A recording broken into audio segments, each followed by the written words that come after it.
Welcome back, everyone. In recent weeks, 21 Alive has talked with folks at the Allen County Public Library multiple times, usually about funding cuts or potential funding cuts. So where does your local library stand? What about the programs and services they offer?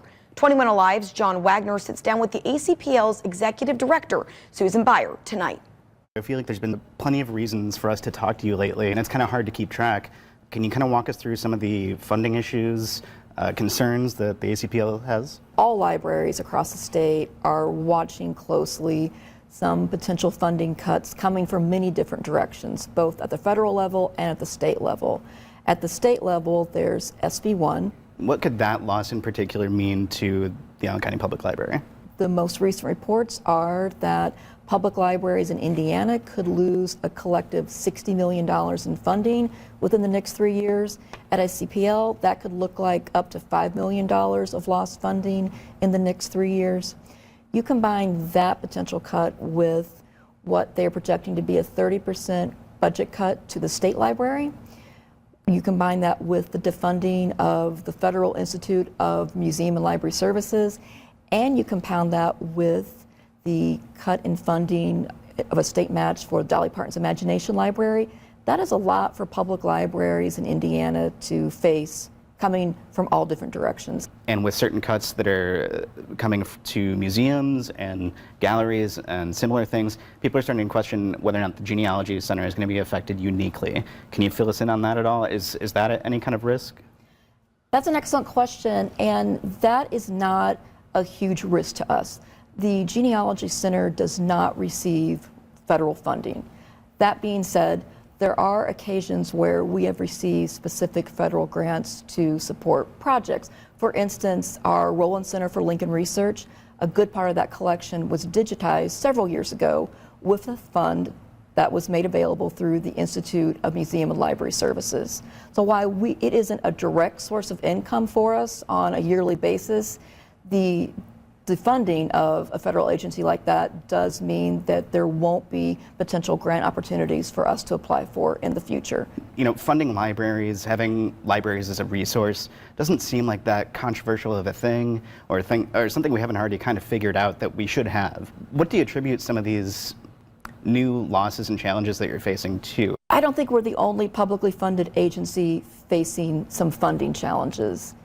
Many of my colleagues in other agencies and representing other industries and fields are also feeling this pinch and feeling these pressures. It's a big operation. We have over 360 employees. We're open 7 days a week. It is a very complex operation, and to run that does take funds. We are not volunteers. The books aren't given to us by donation.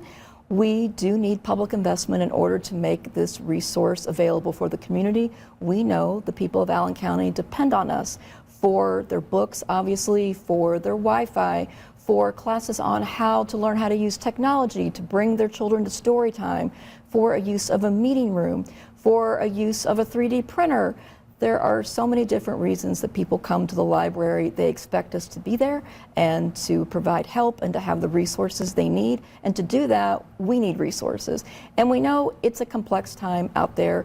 There is a demand across the state for reform in property taxes. I understand that. I got my property tax bill last week. It's a lot.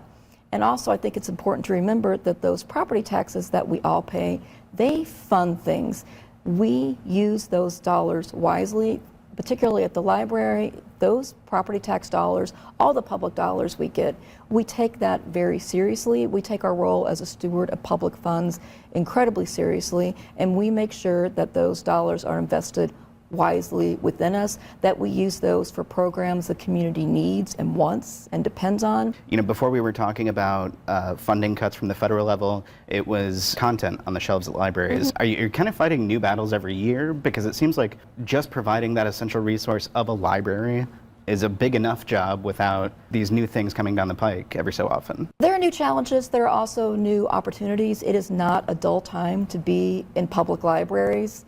I found that overall our community is very supportive of the library. There is a lot of national noise about all kinds of different issues, but when you get down to what's happening in Allen County, Indiana, there's a lot of support, there's a lot of love. We know that our library is well used and cherished by the community, but it is an interesting cultural landscape right now. We've talked about kind of the concerns and the doom and gloom and the concern for losses. What are some things that folks might not know about that you're excited about for the library right now? We opened our new expanded Maker Lab called the Studio at the main library back in February. It is much larger than the old one. It has new equipment like a podcast studio. It's just remarkable what you can create in our libraries. We also have Maker Lab studios at 4 other of our branches besides the main library. And what's just as important, if not more so, as the cool equipment and gadgets that we have trained staff who are there to teach you how to use it. So it is just a wonderful opportunity for people to try technology that they never had before. We have people come in with a business idea and they need equipment to make a prototype or make a sample, and we have the tools there for them to do that. I really encourage everybody to come out and take a look at it. We have programs that teach people how to use those tools, even if it's something that you don't think you're interested in, or, oh my goodness, I don't have the skills for that. I don't know the first thing about a 3D printer. We have the people who can walk you through that. I am one of the users of those 3D printers. Wow. I took advantage of the program, and I did not have to buy a 3D printer to find out if I was any good at it. I was able to use the Allen County Public Library as a resource. That is a really good point, because sometimes this technology looks really interesting, but do I really want to make an investment of several hundred to $1,000 without trying before you buy? And it's a great way to do it. I would also encourage people that it's something that libraries have done for a long time, but I find that people maybe don't know or they forget about it. We are such a great source for free ebooks and e-audiobooks. If you have a subscription to a service that provides those and you're paying for it, I really encourage you to take a look at what you can get with your library card for free. With the touch of a button on your phone, 24/7, you have a library at your fingertips. Particularly for someone like me, I can go through audiobooks really, really quickly. It's a great way to have all of these resources available to you. There was one program I also wanted to ask you about. There is one branch with a seed library out Yes. there. Can you kind of fill us in on that? Yes, our Little Turtle Library has been long home to a seed library. And it's so cool when you go in, it's actually in an old school card catalog.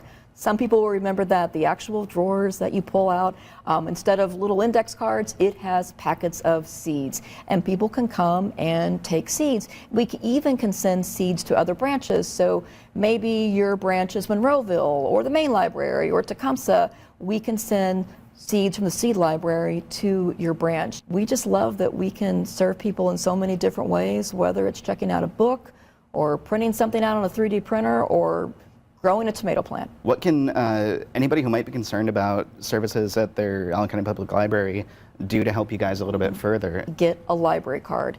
Make sure you have a library card. Make sure you use it, because those metrics really help us tell our story to leaders, to decision makers, to elected officials. Look at how often and well our libraries are used.